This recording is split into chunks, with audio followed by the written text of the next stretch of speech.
Hello students, welcome back to MT study. आज हम लोग कंप्लीट मैथ पेपर सॉल्व करने वाले हैं। ये वीडियो आप लोगों के लिए बहुत इंपॉर्टेंट है, अतः आप ये वीडियो अपने दोस्तों के साथ शेयर कर दीजिए। चैनल पर फर्स्ट टाइम विजिट कर रहे हैं तो चैनल को सब्सक्राइब कर लीजिए। आइए हम लोग फर्स्ट क्वेश्चन स्टार्ट करने से पहले देख लेते हैं क्या क्या है। 822 DY सीरीज है, जिसमें ये 2024 में सेम टू सेम पेपर आने वाला मैथ का, इसलिए आप पेपर इस वीडियो को आप लास्ट तक जरूर देखिएगा। MCQ क्वेश्चन हम लोग पहले स्टार्ट करते हैं। पहला क्वेश्चन है हमारा 1 नंबर में ही, बिंदु P, 2-3 और Q10, Y के बीच की दूरी जो 10 मात्रक है, Y का मान क्या होगा। तो यहाँ पर डिस्टेंस फार्मूला से हम इसको निकाल सकते हैं। आइए हम लोग देखते हैं। हमने यहाँ सॉल्यूशन कर लिया है। यहाँ देखिए आप, मैंने लिख दिया दूरी के सूत्र से x1 x2 - x1 का whole square plus y2 - y1 का होल स्क्वायर। यहाँ पर जो हमारा 2 है वो x1 है, जो -3 है y1 है। यहाँ पर x2 y2 है। इस वैल्यू सबकी पुट कर देते हैं तो आपका x2 की वैल्यू आ जाएगी 10 और x1 की वैल्यू 2 और यहाँ पर सेम y1 की वैल्यू y2 की वैल्यू y और y1 की वैल्यू -3, तो माइनस प्लस 3 हो जाएगा। फिर हम लोग इसको सॉल्व करेंगे। 8 का स्क्वायर प्लस y प्लस 3 का whole square is equal to 10। Both side square कर देंगे, चूंकि मुझे रूट हटाना है तो यहाँ से रूट हट जाएगा। आ जाएगा आपका 8 का स्क्वायर y प्लस 3 का whole square is equal to 100। 10 10 जा 100। देन यहाँ पर y प्लस 3 का होल स्क्वायर बच जाएगा। 8 का स्क्वायर हम ट्रांसफर करेंगे तो y प्लस 3 का होल स्क्वायर 100 से 64 माइनस करेंगे तो 36 बच जाएगा। मेरे प्यारे बच्चों, y plus 3 is equal to यहाँ से रूट स्क्वायर हटेगा और ओवर रूट में आ जाएगा 36। Then y plus 3 is equal to plus -6। यहाँ पर y की वैल्यू हो जाएगी प्लस -6, 3 को ट्रांसफर करेंगे -3 हो जाएगा। देन y की वैल्यू +6 और ये -3 इज इक्वल टू +6 से 3 माइनस करेंगे तो 3 बच जाएगा। देन y की वैल्यू -6 और यहाँ -3, -6 -3 -9 हो जाएगा। इस तरह से -9, 3 आंसर हो जाएगा। आपका कौन सा जवाब सही है आप क्वेश्चन पेपर में देख सकते हैं। ये आपका बी इज परफेक्ट आंसर हो जाएगा। ऐसे ही क्वेश्चन आपके पेपर में आने वाले हैं, अतः आप लोग इस वीडियो को लास्ट तक जरूर देखें। वीडियो बहुत ही इंपॉर्टेंट होने वाली है। इस तरह से हमारा सेकंड क्वेश्चन है, संख्या 129 और 125 के दशमलव प्रसार में अंकों की संख्या क्या होगी, ये आपको बताना है। तो 129 और 125 को इसको अगर 8 से मल्टीप्लाई करा दें तो कितना हो जाएगा। 8 पंचे 40, 4 और 8 दूनी 16, 4 20, 2 8 एकम 8, 2 10 1000 और नीचे ऊपर आ जाएगा आपका 129 को 8 से गुणा कराएंगे तो आ जाएगा आपका 1032 बट्टे 1000। देन हम लोग यहाँ पर क्या करेंगे, 1032 3 डिजिट के बाद डेसिमल लगा देंगे हम लोग। तो यहाँ पर 1 कितने डिजिट हैं, 3, तो 3 डिजिट के बाद काउंट करके डेसिमल लगा देंगे। 1 2 3 1.032 पर इसका प्रसार फिक्स्ड हो जाएगा, यानी 3 डेसिमल आपका परफेक्ट आंसर होगा। इस तरह से क्वेश्चन नंबर हम लोग 3 स्टार्ट करते हैं। यदि 26 156 का लासा 156 दिया गया है तो मासा क्या होगा ये आपको बताना है। तो यहाँ पर हम लोग पहले क्या करेंगे, यहाँ पर एक फार्मूला होता है LCM into SCF is equal to first number into second number, ये आपका फार्मूला होता है। तो यहाँ पर हम LCM आपको दिया गया है, यहाँ पर SCF निकालना है, ये पता करना है। तो SCF is equal to first number into second number upon यहाँ पर LCM को ट्रांसफ़र कर देंगे तो यहाँ पर LCM हो जाएगा। SCF इज इक्वल टू हो जाएगा आपका, फर्स्ट नंबर आपका कितना था 26, सेकेंड नंबर आपका कितना है 156, LCM कितना आया है 156, LCM भी इनका 156, तो 156 से 156 कैंसिल हो जाएगा। इस तरह से SCF आपका ओनली 26 आ जाएगा। ये परफेक्ट आंसर, बीच परफेक्ट आंसर आपका। इस तरह से क्वेश्चन थर्ड देखते हैं।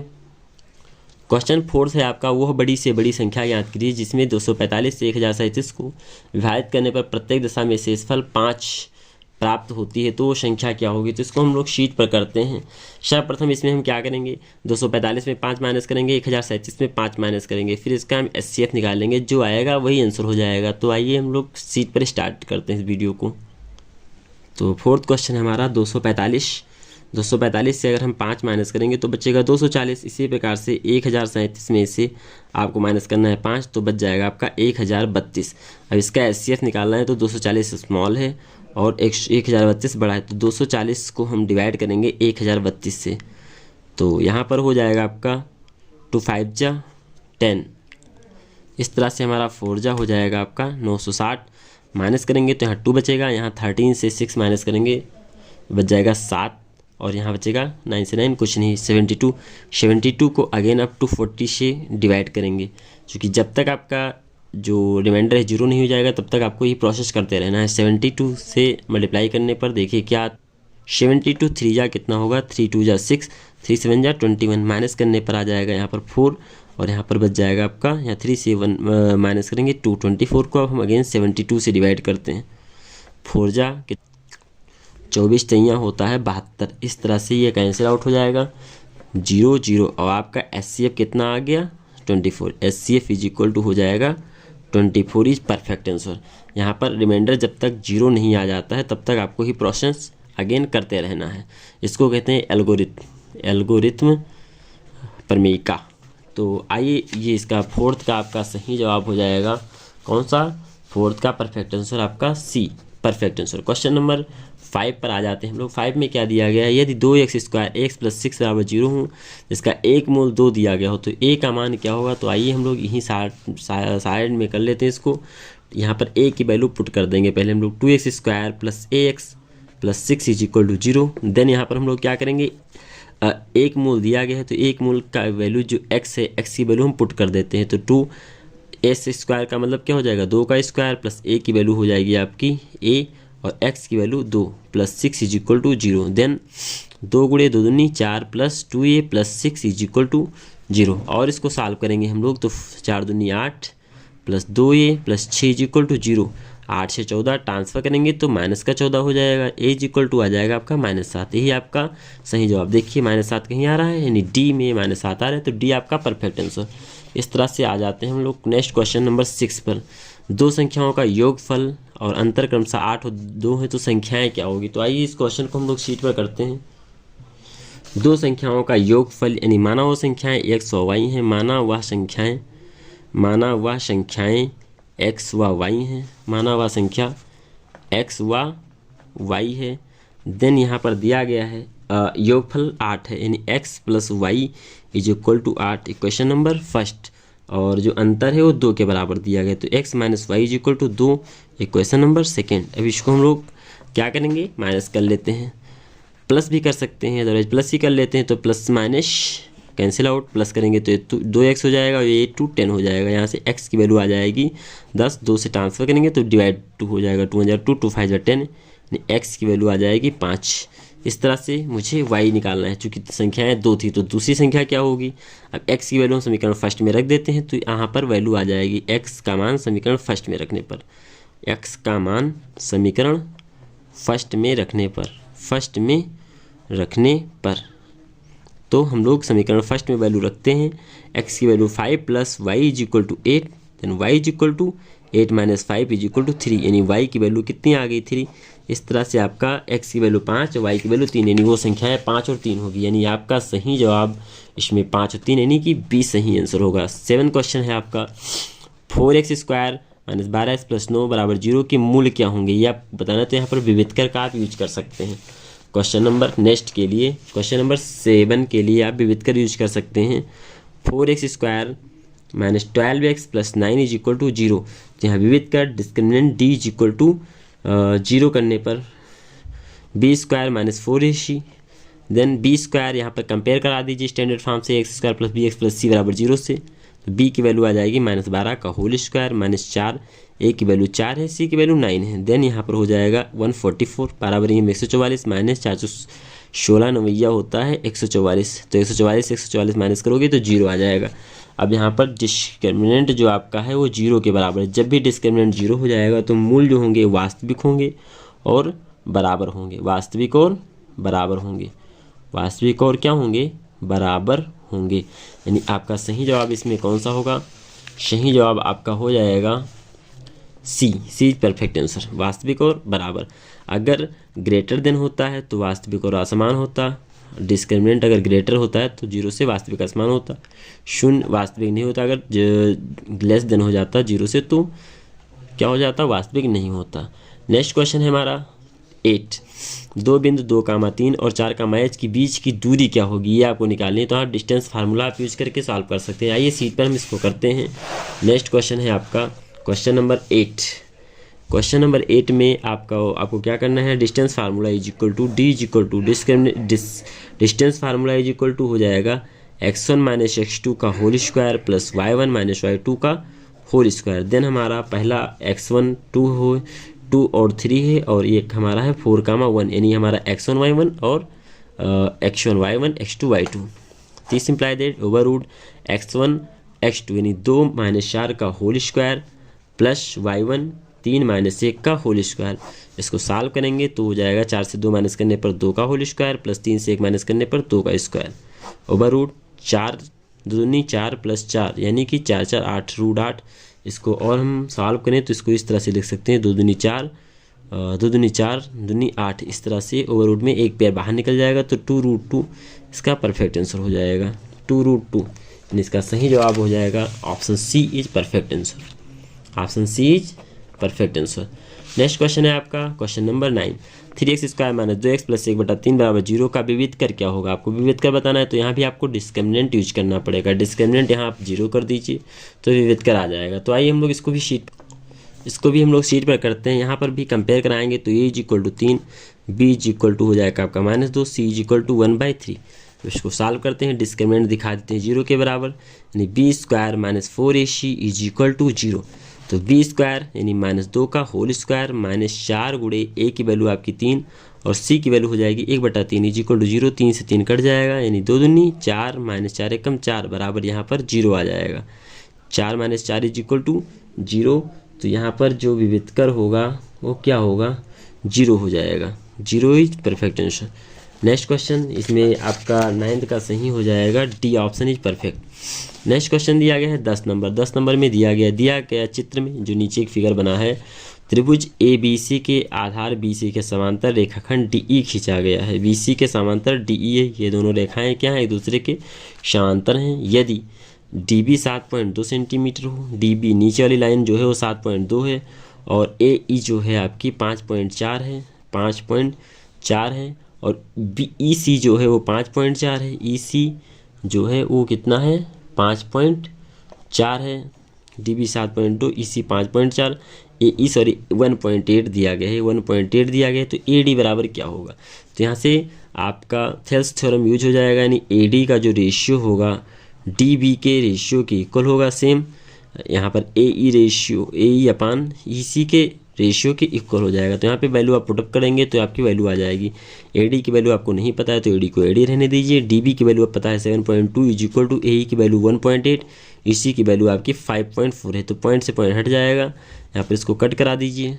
2 9 = 18 2 2 = 4 2 7 = 14 9 1 = 9 9 3 = 27। यहाँ पर AD की वैल्यू आ जाएगी आपकी 7.2 = 1/3 क्रॉस मल्टीप्लाई करा दीजिए तो हो जाएगा आपका 3AD = 7.2 और यहाँ पर AD की वैल्यू आ जाएगी आपकी 7.2/3 और इसको आप अगर सॉल्व करेंगे तो यहाँ पर पॉइंट हटा दीजिए 10 30 हो जाएगा 72.30 हो जाएगा। कट करा दीजिए 2 1 = 2 2 5 = 10 यहाँ पर हो जाएगा 2 3 = 6 और 2 6 = 12 3 5 = 15 3 1 = 3 3 2 = 6 5 1 = 5 5 2 = 10 5 4 = 20 यानी 2.4 इज परफेक्ट आंसर।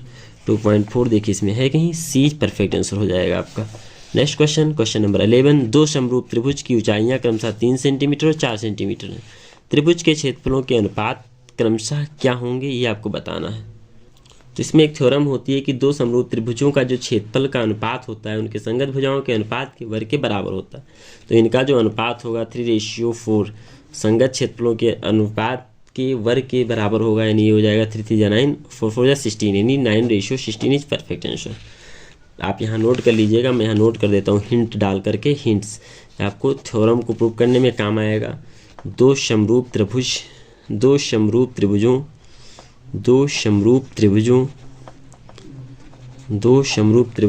के क्षेत्रफल का अनुपात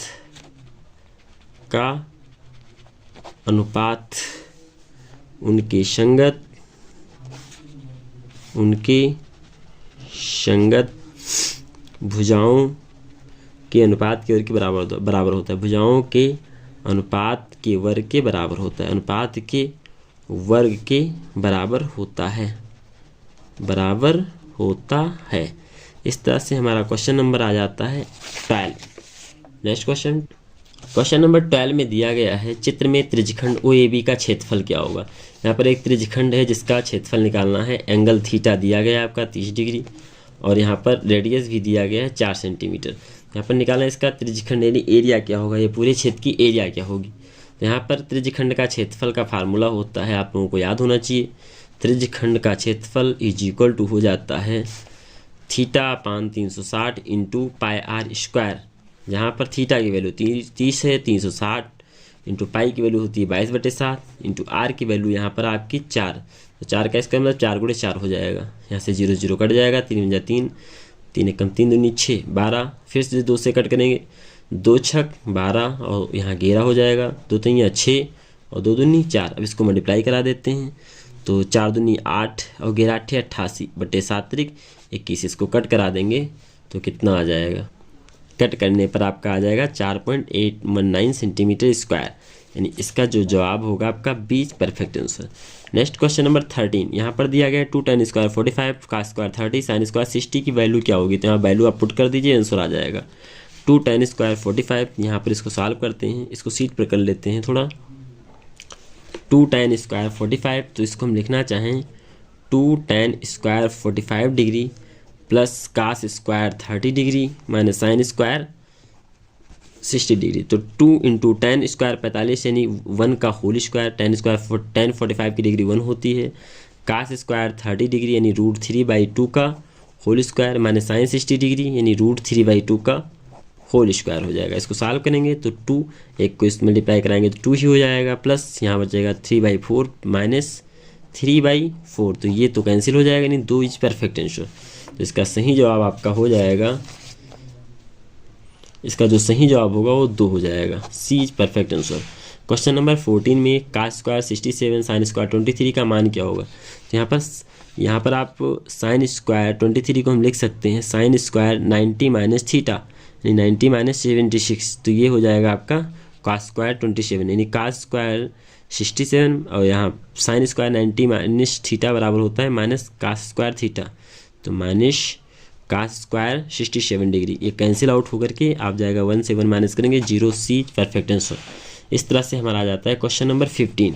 यहाँ पर आपको एंगल, एक ट्रायंगल है ABC, एंगल C 90 डिग्री है, tan A की वैल्यू दी गई है। तो यहाँ पर ये वैल्यू निकालना है आपको, sine A cos B cos A sin B। तो यहाँ पर साइन A cos B और cos A sin B की वैल्यू निकालनी है। tan A दिया गया है, तो हम लोग इसको कैसे निकालेंगे आइए सीट पर देखते हैं। इस तरह से यहाँ पर दिया गया है tan A is equal to 1/√3, यहाँ पर दिया गया है tan A is equal to 1/√3। Then यहाँ पर मुझे कर्ण निकालना पड़ेगा, लंब बटे आधार होता है tan की वैल्यू, तो ये हो जाएगा आपका AB साइड लंब और ये आधार। तो कर्ण निकालोगे, यहाँ पर कर्ण बराबर होता है लंब का स्क्वायर प्लस आधार का स्क्वायर √3 का स्क्वायर, यानी ये हो जाएगा आपका /1 प्लस 3 यानी कि 3 1 4 ओवर यानी आ जाएगा आपका 2 यूनिट। तो हम लोग आगे सॉल्व करते हैं। एंगल यहाँ पर निकालना है आपको sine A cos V plus cos A sin B। यहाँ पर sine A cos B cos A sin B का फार्मूला होता है साइन A प्लस B। फिर भी हम लोग यहाँ पर इसको हम थोड़ा सॉल्व कर लेते हैं डिटेल्स में, जो कि आप लोग ये भी पढ़े नहीं है। Sine A cos B, sine A की वैल्यू हम लोग कैसे निकालेंगे, साइन जब एंगल A की बात करेंगे तो इसके सामने वाली भुजा लंब और जो बच जाएगी भुजा वो आधार होगी। तो यहाँ पर साइन A बराबर जो साइन थीटा का फार्मूला होता है लंब बटे कर्ण होता है, और कॉस थीटा का जो फार्मूला होता है आधार बटे कर्ण होता है। तो आइए हम लोग स्टार्ट करते हैं। साइन A की वैल्यू लंब बटे कर्ण, तो इसके सामने की भुजा क्या होगी, लंब होगी, यानी √3 बटे कर्ण कितना है 2 है। कॉस B की वैल्यू B एंगल से देखेंगे तो इसके सामने वाली भुजा जो होगी वो लंब हो जाएगी, इसके सामने वाली भुजा लंब होगी। यहाँ पर cos B की वैल्यू जो होगी आपके आधार यानी कि इंटू √3/2 हो जाएगी आधार बटे कर्ण, और यहाँ प्लस cos A की वैल्यू कितनी हो जाएगी, इस तरह से हमारा cos A 1/2 sin B 1/2 हो जाएगा। इसको सॉल्व करेंगे तो हो जाएगा 3 और ये 4 प्लस 1/4 और ये हो जाएगा फाइनली 4/4, कैंसिल आउट होकर के एक ही आंसर हो जाएगा। यानी इसका सही जवाब होगा आंसर, इसका सही जवाब क्वेश्चन नंबर 15 का सी इज परफेक्ट आंसर। इस तरह से आ जाते हैं। निम्नलिखित सारणी का माध्य क्या होगा, इसका माध्य निकालना है। तो माध्य निकालने के लिए यहीं पर हम इसको सॉल्व करते हैं, थोड़ा हम लोग और इसको बड़ा कर देते हैं, स्टैंड करते हैं इस तरह से। यहाँ निकालते हैं हम लोग XI। तो XI कैसे निकालेंगे, 10 इन दोनों को ऐड करिए, लोअर प्लस अपर लिमिट 10 का 2 से डिवाइड करो तो आ जाएगा 5, और यहाँ पर 20 से 10 15 हो जाएगा, यहाँ पर 30 20 50 का 25, और यहाँ पर 40 30 70 का 35, और यहाँ पर 45 हो जाएगा। इस तरह से XI मल्टीप्लाई करा दीजिए तो 5 3 15, 15 छक्का 90 और 25 अट्ठे यहाँ पर हो जाएगा 8 पंजे 40, 4 8 10 4 14 140 और ये हम 25 2 5 ते 15 और 2 17 यहाँ हो जाएगा 3 5 15 3 चौक 12 1 13 135। अभी यहाँ सॉल्व करेंगे, थोड़ा सीट पर आइए सॉल्व करते हैं हम लोग। X i f i x i f i x i f i sigma sigma x i f i अपन sigma f i x bar is equal to sigma f i आपका जो है वो 625 आया हुआ है। यहाँ पर आप देख सकते हैं 615 आया था, सॉरी 615 आया हुआ है और इसको डिवाइड करेंगे 25 से तो 25 और 5 छक्कम 5 5 दूनी 10 और 5 3 15 और इसको काटेंगे तो 5 दूनी 10 और यहाँ बच जाएगा 23 5 3 15 5 चौक 20 और फिर 3 बचेगा, इस तरह से कटता जाएगा। 5 छक 5 चौक 20 हम 25 5 छक 30 24.6 परफेक्ट आंसर। इसका जो सही जवाब होगा वो आपका हो जाएगा 24.6 20 परफेक्ट आंसर। नेक्स्ट क्वेश्चन करते हैं हम लोग। क्वेश्चन नंबर 17, यदि एक वृत्त का परिमाप एक वर्ग के परिमाप के बराबर तो उनके क्षेत्रफल का अनुपात क्या होगा, ये आपको बताना है। जैसा कि हम लोगों को पता है यहाँ पर जो वृत्त का परिधि होता है 2πr जो होता है वो जो किसके बराबर दिया गया है क्वेश्चन में, वर्ग के परिमाप के बराबर। तो जो परिमाप है वर्ग का परिमाप ये 4 ये हो जाएगा, जो चारों साइड उसकी इक्वल होती हैं। देन यहाँ पर r की वैल्यू हम निकाल लेंगे तो यहाँ पर हो जाएगा 4 ये 2 1 जा 2 2 जा 4 कट जाएगा, यानी बच जाएगा 2a बाई पाई बच जाएगा। यहाँ पर ये r की वैल्यू आ गई। अब हम लोग क्या करेंगे, जो वृत्त का क्षेत्रफल और वर्ग का क्षेत्रफल इसको इक्वल करते हैं तो वृत्त का जो क्षेत्रफल होगा, वृत्त का क्षेत्रफल क्या होता है πr² और यहाँ पर वर्ग का क्षेत्रफल जो होता है आपका वर्ग का क्षेत्रफल a² होता है a²। तब यहाँ पर हम लोग ये सर्कल यानी सर्कल एरिया, सर्कल की एरिया कितनी हो जाएगी आपकी πr²। वैल्यू हम लोग पुट कर देते हैं पाई ये दे देते हैं। r की वैल्यू हमारी कितनी है, r की वैल्यू 2a बाई पाई का whole square, 2a by pi का होल स्क्वायर। अब यहाँ पर हम देखते हैं पाई तो पाई ही रहेगा, 2 2 जा 4 ये का स्क्वायर अपन पाई का स्क्वायर, तो एक पाई से एक पाई कैंसिल आउट हो जाएगा। इस तरह से आपका ये बच जाएगा 4a² पाई। नेक्स्ट हम लोग आगे सॉल्व करते हैं, जहाँ पर a² जो है आपका वो क्या है, वृत्त का क्षेत्रफल है। तो यहाँ पर हम वृत्त का क्षेत्रफल लिख सकते हैं 4 बाई पाई a² का मतलब लिख सकते हैं a किसका है, एरिया ऑफ स्क्वायर का है तो as लिख सकते हैं। देन यहाँ पर आपको चाहिए ac, ये एरिया ऑफ सर्कल और as इसको हम ट्रांसफ़र करेंगे तो एरिया क्या हो जाएगा square, area of square is equal to हो जाएगा 4 पाई की वैल्यू पुट कर देंगे 22/7 हो जाएगा। देन इसको हम और सॉल्व करेंगे तो ये 4 7 आपका चला जाएगा ऊपर और नीचे बच जाएगा आपका 22, 2 2 जा 4 2 11 जा 11 22 7 दूनी 14 और यहाँ बच जाएगा 11। यही आपका आंसर हो जाएगा, यानी 40:11 ही आपका परफेक्ट आंसर होगा। इस तरह से इसका जो सही जवाब होगा आपका वो हो जाएगा 20 perfect answer. Next question number 18 है आपका, उसको भी आप देख लीजिए। एक आयताकार कागज 40 सेंटीमीटर 22 सेंटीमीटर को मोड़कर एक खोखले बेलन के आकार में बनाया जाता है। इसकी ऊंचाई 40 सेंटीमीटर, तो बेलन की त्रिज्या क्या होगी। तो यहाँ पर एक आयताकार कागज का टुकड़ा लिया गया है जिससे बेलन का आकार का कोई फिगर बनाया जाता है, तो बेलन की त्रिज्या बतानी है आपकी। तो इसका जो आयताकार कागज का जो क्षेत्रफल होगा इसके क्षेत्रफल के बराबर होगा। तो आयताकार क्षेत्रफल होगा वो लेंथ इंटू ब्रीथ हो जाएगा और ये हो जाएगा 2πrh बेलन का आयतन, बेलन का क्षेत्रफल। यल की वैल्यू कितनी है यहाँ पर, लेंथ 40 × 20, यहाँ पर 2 × पाई की वैल्यू है आपकी 22/7 इंटू r की वैल्यू नहीं पता है, h की वैल्यू आपकी दी गई है 40 से 40 कट जाएगा यहाँ पर, और ये 2 1 कम 2 और 2 दाम 20 कट जाएगा, और यहाँ 2 पंचे 10 और 2 गिरी हम 11, यानी बच जाएगा यहाँ 5 और यहाँ 11/7, यहाँ r को ही रोक लेते हैं, इसको हम ट्रांसफ़र करते हैं तो 5 गुणे यहाँ हो जाएगा 7/11, यानी 7 5 35/11। इसको सॉल्व करते हैं तो आपका 3.5 परफेक्ट आंसर होगा।